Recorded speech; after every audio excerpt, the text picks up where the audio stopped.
What's going on, everyone? I am Brent Kromer, bringing you your weekly advice and insight for my fitness professionals out there in the online world. Today, I want to talk about distractions. Do I get hit with distractions, especially come the fall? I don't know how everyone else feels about, or like what season you're most distracted. Maybe it's like ski season, or you do stuff in the spring or the summer. I know summer is a big one. For me, it's fall, man. I am an avid outdoorsman. I love hunting. I love hiking. I love camping.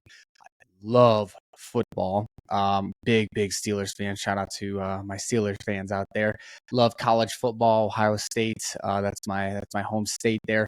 So I just love the fall, man. All the different things. There's my fiance Brooke. She loves to go to the pumpkin patches and see the colors and do all this stuff. And I pretend I don't love it, but I do quite enjoy it. So listen, fall for me is very distracting, and running 3 businesses while managing all of these distractions becomes quite difficult. So if you are like me, sometimes you'll find yourself getting lost in the weeds. Maybe between calls, you should be doing this, instead you're doing that.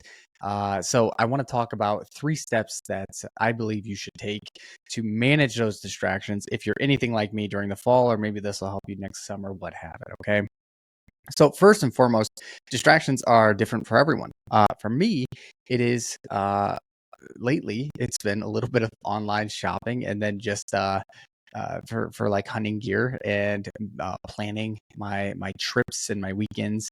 I tend to go pretty deep into like the backcountry, totally disconnected, and it takes a little bit of planning. So I find myself wanting to plan for things between like my client calls and between my business meetings and things like that. And that gets a little bit difficult because I'm turning it on and off for business. And then sometimes I'm switching back and forth between businesses. So it does get difficult. And so one, I think you have to identify what your distractions are. For me, I've identified it, more than identified it. For you, it may be social media. You might be spending a little bit too much time on Facebook or Instagram or Pinterest or LinkedIn or Facebook Marketplace or Lululemon's website, whatever it is. Like maybe you're spending a little bit too much time there. Maybe you're being distracted by your dogs. Oh boy, I have a problem with that. Waylon, my golden retriever, will literally knock on my door and then come in and distract the hell out of me between calls. It's like when I stop talking, he notices it, and then he finds that it's like time to come bother dad. So that has become a little bit problematic in the most adorable way. So maybe it's a significant other. Sometimes that's the case. Sometimes it's just meetings and getting bogged down with creating content. Find what your distractions are. And I know creating content is a necessary thing, but sometimes it can be a distraction too if you're not batching it appropriately and if you're just kind of doing it randomly. So one, identify what the heck is causing you to lose your focus. Number 2, create a structured routine. Okay. So create a routine. Everything I do goes into Google Calendar. Okay. Everything. I dropped my truck off for an oil change and some different things this morning. That was scheduled.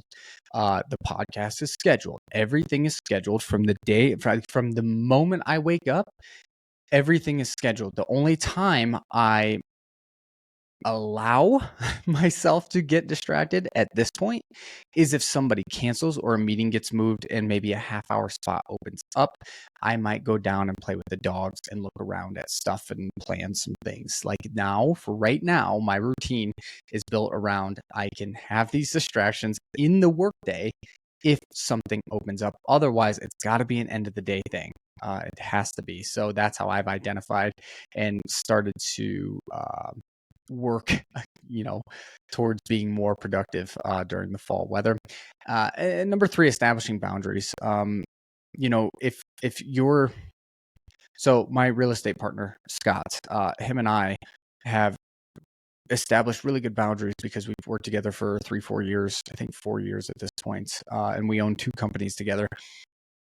It used to be that we would just call each other every time we had a thought, right? Or text each other nonstop, which is great, except, we kind of also understand that we're running additional companies outside of the companies that we run together. So we've established some boundaries where usually I'll just kind of call him at the end of the day and give him like a quick recap, or vice versa, or we save it for our morning meetings, and maybe we'll meet throughout the day if we absolutely need to. So just like establishing boundaries with business partners and staff and significant others. Brooke has very, because she's running her business as well. She will kind of let me know, if I have some free time, which I have less and less these days, it seems. But there are points in C4F where I just have some free time, and that's wonderful. And it's not hunting season, so I don't know what to do with myself sometimes. So I'll just come down there and hang out with her in the office. And sometimes she's quite busy, and she'll let me know, hey, come back in an hour. I have things to do. And it's like, perfect. All right. All good. So establishing boundaries with your significant other and not allowing that to offend you. It doesn't offend me at all. It's like, yeah, I am probably being a little bit annoying right now. And she's trying to work as I'm wrestling around with the dogs down there. So, establishing boundaries with your significant other, putting do not disturb on your phone is one of the best things that you can possibly do. My phone has not come off do not disturb for probably 3 or 4 years, like at any point. And it's been amazing. And I don't get bothered very much. Only when I have time to check my phone. Yes, it's stressful scrolling through all of that when you do check, but it's much better than hearing that buzzing kind of go on. Have it on your computer so that you're not distracted when you have your screen up. You can use different productivity tools like timers, like set timers for how long you want to do a task, set reminders, you can go as far as setting website blockers to not allow you on YouTube or Lululemon during different times of the day. Like there are legitimate softwares out there that you can use to remove some of the distractions. Now, I admittedly have not used those. I don't feel like it's to that capacity, but for some people it might be. So just understand that those tools do exist. Okay. Sometimes the best thing you can do is put in some AirPods, turn on the noise canceling, and just dial in. Okay. Sometimes headphones, I don't know what it is, when it reduces the noise around you, you throw in some light music in the background, like you can just go to work. Okay.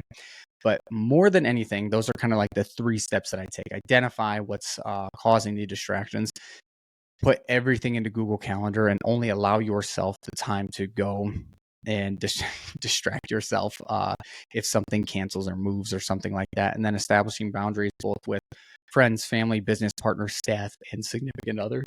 Excuse me. It's been a long day so far, I'll tell you that. So those are the 3 steps that I've been taking to try to get a grip on my distractions. And listen, and sometimes distractions are good. Okay. Like I said, on the weekends, especially in the fall, I'll go out very, very deep into the backcountry. There's no service. I can't text Brooke. I can't even let her know if I'm alive, which is problematic sometimes for her. But like design distractions are really good. Save your weekends for that. Maybe take off a half a day Friday. Like you can take off half days as a business owner. That's a beautiful thing. Take off a half day Friday. Get your Friday, Saturday, Sunday in to go distract yourself and like kind of fill that cup. But when it's Monday through at least the half of Friday, focus, dial in. Hopefully you're dialed in right now as you're listening to this podcast. Hopefully these tips are nice and helpful. Guys, I drop content every single week. Totally for free. Don't ask for any money. I don't even pitch sales calls to people hardly at all anymore. If you want to work with me, if you want me to come in and help scale your business, solidify your margins, probably increase your prices, and show you how to sell at a higher rate, reach out. Reach out. Let's have a conversation. I don't pitch anything on the first call. It's pure value. If you like the value, if you like the vibe, maybe we'll work together. If you don't like the value, you don't like the vibe, we'll shake hands either way. No hard feelings, and we'll part ways as friends. All good. No harm, no foul. But it is a silly thing not to at least reach out and have a call with me. Maybe I will give you some insight that just might help you make some extra cash, and I won't charge you for it on the first call. Okay. All the best, my friends. Let me know if you guys have any suggestions for podcasts. I was also thinking before you go here, I was also thinking about opening like a Q&A, like questionnaire. I don't know exactly what that process looks like, so drop a comment below if you kind of understand maybe how that works on YouTube. I would like to answer questions each week and let you guys submit some questions.